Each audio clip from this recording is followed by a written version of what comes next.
कथा को सुनते हैं। वरुण देव के बहुत सारे पुत्र हुए, लेकिन वरुण देव के 4 पुत्रों की कथा हम सुनाने जा रहे हैं। वरुण देव के सबसे पहले पुत्र हैं महर्षि वाल्मीकि। कौन है? और महर्षि वाल्मीकि आदि कवि हैं। सबसे पहला पढ़ा लिखा आदमी, संसार का सबसे पहला पढ़ा लिखा आदमी कौन है? महर्षि वाल्मीकि, जो केवटों के पूर्वज, जिसको लिखना है। और उन्होंने क्या लिखा? रामायण, भगवान राम की कथा। क्या लिखा उन्होंने? रामायण। सारे संसार को पढ़ना लिखना किसने सिखाया? केवटों के पूर्वज ने।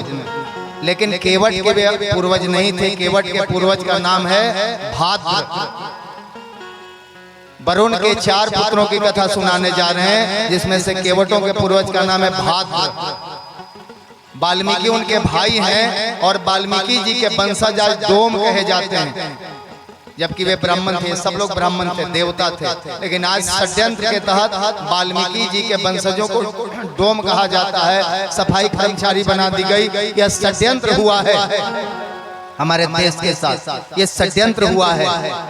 तो सबसे पहले कलम पढ़ना लिखना किसने सीखा और किसने सिखाया? डोम और केवटों के पूर्वज ने, ब्राह्मणों के पूर्वज ने नहीं, ये जान लीजिए। उनके दूसरे पुत्र हुए महर्षि अगस्त। महर्षि अगस्त का जन्म घड़ा से हुआ था। वरुण देव के शक्ति से, उनके तपस्या के तेज से एक माटी के घड़ा में ही वरुण का जन्म हो गया था। माँ के पेट से जन्म नहीं हुआ, क्षमा करें, अगस्त का जन्म। अब अगस्त का जन्म माटी के घड़ा में हो सकता है क्या? आज का जमाना है टेस्ट ट्यूब बेबी का नाम आपने सुना होगा। आज वैज्ञानिक शीशे के फ्लास्क में बच्चे जन्म ले रहे हैं, वे घड़ा जैसा ही होता है। तो उस जमाने में भी हो सकता था, ये संभव था। अगस्त ऋषि की कथा क्या है? अगस्त ऋषि की कथा, एक बार एक टिटहरी पक्षी को आपने देखा है ना? टिटहरी को गर्मी के दिनों में टिटहरी ट्यों ट्यों ट्यों ट्यों की आवाज करती है। एक बार एक टिटहरी एक समंदर के किनारे बैठ के रो रही थी। सुनिएगा इस कथा को, केवटों के पूर्वज कितने महान रहे। वो टिटहरी और अगस्त ऋषि रोज जाते थे, समंदर में नहाते थे, अपना पूजा करते थे। कई दिनों तक देखा कि टिटहरी रो रही है।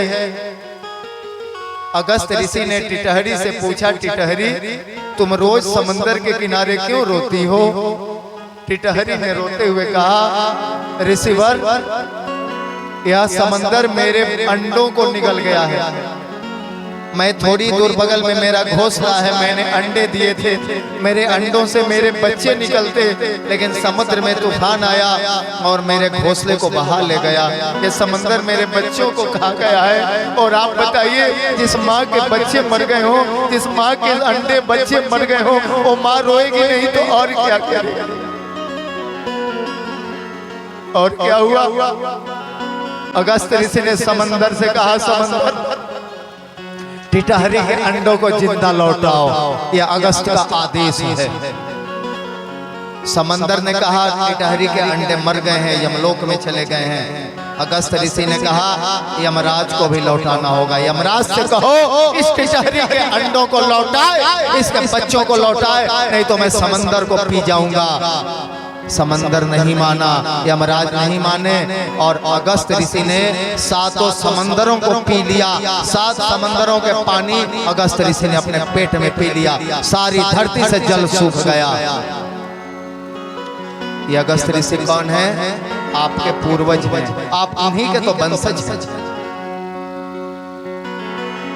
जब समंदर सूख गए, सारे संसार के लोग बिना पानी के मछली की तरह मरने की स्थिति में आ गए। समंदर ने यमराज से कहा, टिटहरी के अंडों को लौटाओ।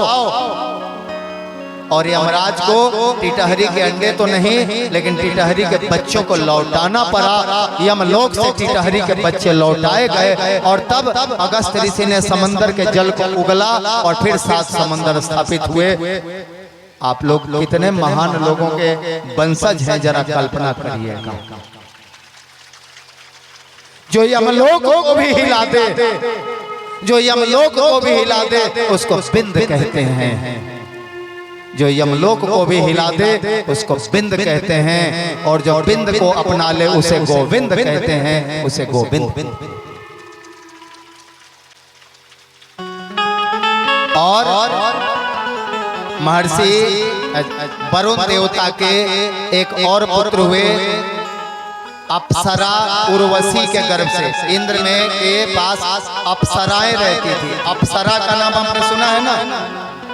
अप्सरा का मतलब क्या होता है? अप्सरा में 2 शब्द है वेदों में।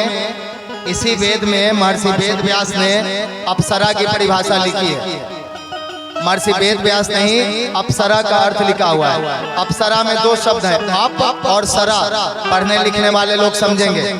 अप का मतलब क्या होता है? अब अंग्रेजी के अप समझ लेंगे बच्चे तो अप का मतलब क्या बताएंगे? ऊपर। लेकिन ये अंग्रेजी का अप नहीं है, ये संस्कृत का अप है। संस्कृत के अप का मतलब होता है जल, पानी। और अप्सरा का मतलब क्या होता है? जल की देवी, पानी की देवी।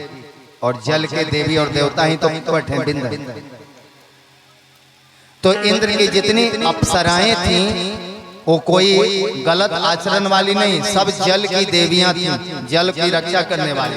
उसी में से जो सबसे श्रेष्ठ देवी थी, हाथ जोड़ लीजिए, उनका नाम है माता उर्वशी। बोलिए उनका नाम क्या है? सभी लोग बोलिए क्या नाम है?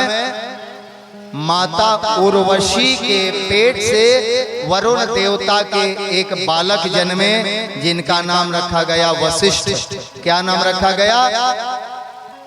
वशिष्ठ। महर्षि वशिष्ठ कौन है? वरुण देव और माता उर्वशी के पुत्र। और महर्षि वशिष्ठ कौन है? रघुकुल के कुल गुरु।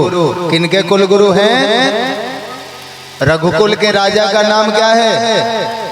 भगवान राम। क्या नाम है? भगवान राम के कुल गुरु कौन है? बिंदों के पूर्वज महर्षि वशिष्ठ। भगवान राम के कुल गुरु कौन है? आपने तो सुना था कि महर्षि वशिष्ठ ब्राह्मण है। बिल्कुल ब्राह्मण है, लेकिन ब्राह्मण उस युग में जन्म से कोई होता ही नहीं था, आज भी नहीं होता है। ब्राह्मण नाम की ना कोई जाति है धरती पर, ना ब्राह्मण नाम का कोई वंश है धरती पर, ना ब्राह्मण नाम का कोई कुल है, ना गोत्र है। सारे संसार का हर व्यक्ति ब्राह्मण। जो कहता है कि हम जाति और जन्म से ब्राह्मण हैं, वह वेद पुराणों को नहीं समझता या झूठ बोलता है। महर्षि वशिष्ठ क्या है? केवट है कि ब्राह्मण है? जन्म से केवट और वर्ण से ब्राह्मण। वर्ण क्या होता था? कर्मों से बनता था। वर्ण कैसे बनता था? कर्मों से। तो महर्षि वशिष्ठ ब्राह्मण हैं। महर्षि वशिष्ठ ब्राह्मण हैं, परंतु कुल के हिसाब से किस कुल के हैं? केवट कुल के ब्राह्मण, बिंद कुल के ब्राह्मण। स्पष्ट बात। महर्षि वशिष्ठ के पुत्र हुए शक्ति। महर्षि शक्ति वे भी ब्राह्मण हुए। और महर्षि शक्ति के पुत्र हुए महर्षि पराशर। महर्षि पराशर भी ब्राह्मण हुए, लेकिन ये सभी के सभी केवट कुल के ब्राह्मण हुए।